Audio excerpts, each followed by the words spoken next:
Tube lights are a bit of a paradox. They are not particularly practical in most situations, but in some cases they are absolutely irreplaceable. For example, small RGB tubes can be super tempting for aspiring YouTubers and social media creators, but for professional photographers or documentarians, they are probably at the bottom of the list. Tube lights have only recently gained serious traction among content creators. It all started when Aperture and later Nanlite changed the game with their pricing, making these tools more accessible. Now we are seeing even more players like Neewer or Godox stepping into the market, offering similar quality products at even more competitive prices. It's a relatively small market, so hardware manufacturers are pumping money into commercials fit toward amateurs and content creators, where the potential for sales is much bigger. For beginners, it's easy to see tube lights as the cutting-edge solution,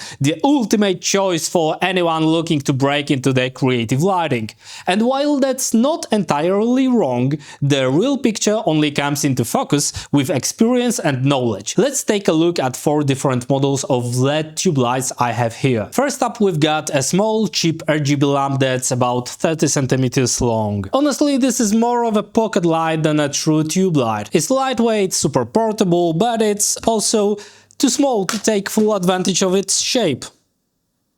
It doesn't give you a lot of light, so it's usually best for adding subtle details to a scene. And to be fair, if you can fit something this small into your setup, you could just as easily use any other pocket-sized light. So I wouldn't really consider this a proper tube light. Next, we've got the Ulanzi UA20, which I covered in another video. This one isn't RGB. It's a bicolor tube lamp with a 20-watt strip inside. What's unique about it is its inflatable structure, making it extremely lightweight. That's a big plus because tube lights in general aren't easy to mount securely. Every bit of weight saved makes a difference. Moving up, we've got the second generation of Nanlite Pavo tubes, already a go-to in the market. And new option from Neewer. Both Neewer and Nanlite, along with Godox, offer similar functionality, same size, similar price and comparable output. These lights feature DMX control, built-in batteries, mobile app integration, solid color accuracy, and they are built to last. Especially Neewer is built like a tank. Unfortunately, this construction quality goes with a price. These things are heavy. If you compare it with Ulanzi inflatable ones, it becomes apparent how problematic this is. Built-in magnets just wouldn't work for Neewer. For example, Neewer's tube has a 1/4-inch thread on one side, but I would never trust it for horizontal mounting. Of course, all of these lights come with a plastic grips that attach in the middle. What is wrong with that? Okay, it works. And actually, you get one of these for 120 version as well. Workhorses of most sets are point source lamps. They are heavy, sure, but they are mounted securely on stands using baby or junior pins. Even bounces are usually attached to heavy systems directly. These setups dominate professional productions, and 1/4-inch threads in lamps?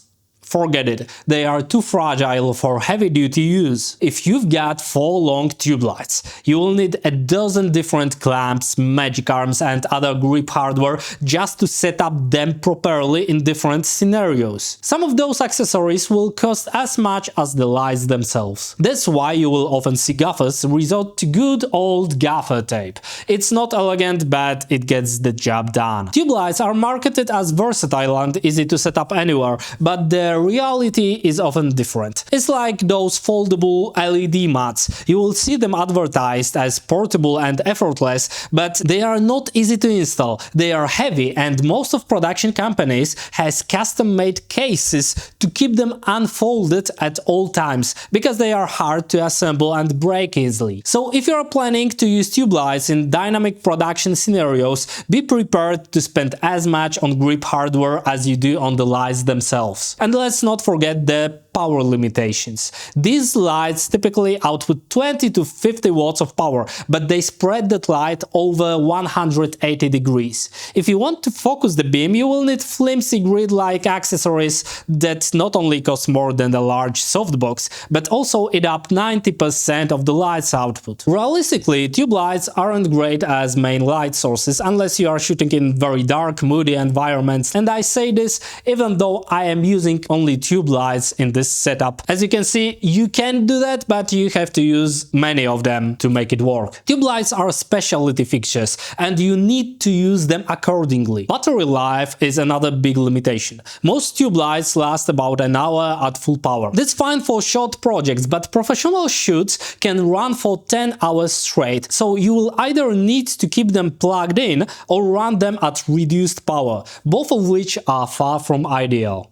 Surprisingly, brands like Neewer and Godox haven't implemented USB power delivery yet, which is frustrating. Even cheaper off-brand gear has it. Nanlite introduced USB power delivery and fast charging in its second generation Pavo tubes, and honestly, that should be the industry standard by now. Now let's talk about light characteristics of tube lights, because this is where things get a bit tricky. Tube lights produce a unique effect. Along their length, they create a soft roll-off in the shadows, but in the perpendicular direction, they are much more contrasty. It's easier to explain by showing it on a person's face. I'm illuminated in both orientations here. In one setup you get that soft gradual shadow along the light's length, which can be really useful for creating the illusion of soft shadows with a sharp fall-off on the sides. It's a cool trick that works well in certain scenarios, but here's the catch: if you are trying to mimic the look of a softbox, you will need multiple tube lights stacked together to even come close. And forget about using them as a hard light source from a distance. It's just not what they are built for. Alright, let's talk about potential user categories, because if you are watching this till now, I assume you are at least considering buying a tube light. First up, we've got YouTubers and other content creators who want to use these in their home for their recordings. These days, the go-to look for talking head videos on YouTube seems to be a wide open aperture with a blurry and colorful background. Personally, I'm not a huge fan of this trend, but I get it. It's easy to achieve, and as content creators, we are all looking for ways to make our workflow simpler. And for this purpose, tube lights are pretty much perfect. First off, you don't need a lot of light to add colorful accents in the background. Secondly, in YouTube, rainbows and unicorns in the frame are an added value, so you don't need to have a taste or make use of colors. Third, YouTube audiences are totally fine seeing oddly shaped light sources in the frame. In cinematic setups, you would typically want to hide your light and justify the presence with some in-scene motivation. But on YouTube, just stick a couple of tube lights on the wall and bam, your production quality instantly goes through the roof. I'm saying all this with a bit of irony, of course,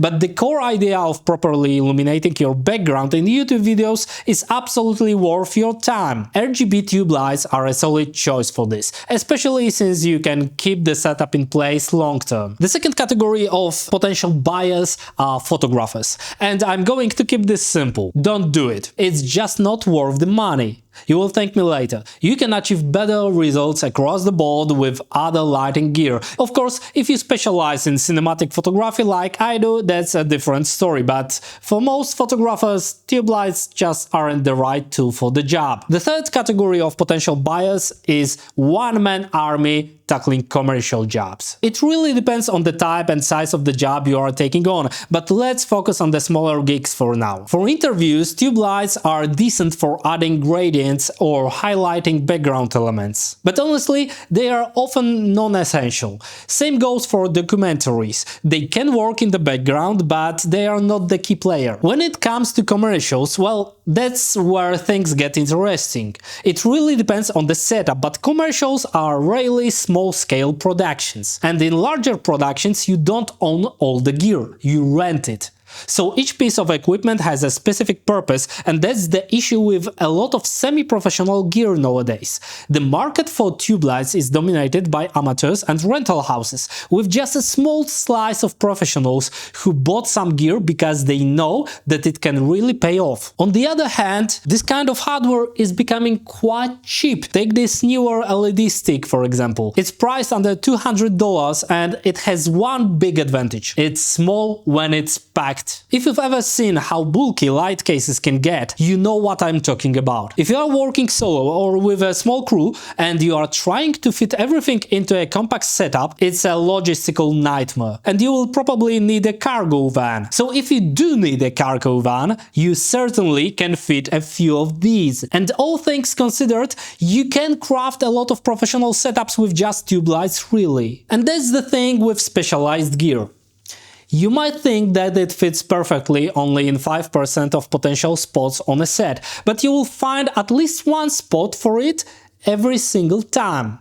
And trust me, if you don't have one of these lights, when that perfect spot comes up, you will be kicking yourself. In fact, for a long time, we didn't have any RGB tube lights in our studio. We mainly worked with production sized anywhere between 20 to 100 people, and to be honest, we never really felt the need to add them to our in-house rental. But when we finally got them, we quickly realized how much we'd been missing out on. Tube lights are never the crucial element of a setup, but they are often that one small piece that completes the puzzle. And that's the real reason to have them around. And sometimes they are literally a lifesaver. We did a really interesting product shot for the well-known Polish designer. The shoot took place during a design fair, so this was a completely off-studio situation. There were dozens of people wandering around, terrible lighting conditions and awkward exhibition corners everywhere. So this was a furniture made from pumped steel,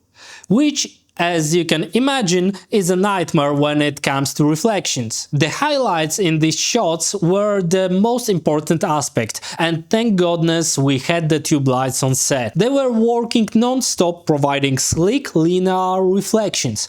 Thanks to them, we were able to create multiple lighting setups in just one day and transform a messy expo stage into somewhat decent isolated shots. And this is the other type of tube light user, product photographers. This is actually one of the few scenarios where tube lights really shine, and it's thanks to influence from the movie industry. High-end product photography is an incredibly demanding field. It requires a ton of skill, and lighting setups are usually made of strobe lights and modifiers. That's how it's been for years, until the demand for video clips started pushing us to use continuous lighting instead. Products have many shining parts, and those highlights are key to capturing the true characteristics. And that's where tube lights can be a game changer in certain situations. At last, there is a lot of people doing music videos these days. Most of them are dealing with types of music where disco colors can be felt both in music and in the video. RGB sticks are the cream of the crop for these guys. At our studio, we always know a music video is coming up when we see a whole cart full of tube lights rolling in. They are used everywhere in the scene, often visible with random colors, random placements and random power levels. You can probably feel already that this is not my pair of boots, but the reality is this is a market-driven demand. Whether this video convinced you to buy tube lights or not, I hope you now have a clearer understanding of the potential use cases. As for the brands, I honestly don't think there's much of a difference between Nanlite, Godox, Aperture or even the latest newer options. It really comes down to price in your region or the convenience of keeping all your lights controlled by the same mobile app. So, now till the next time.